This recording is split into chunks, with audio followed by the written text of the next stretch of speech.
Which tool measures refrigerant pressure?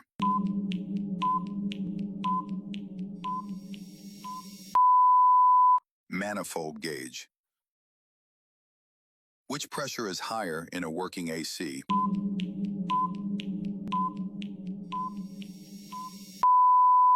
Discharge. What is the main function of subcooling?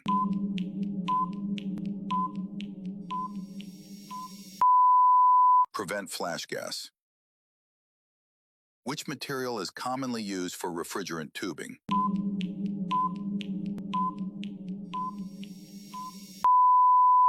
Copper. What is measured with a micron gauge during evacuation?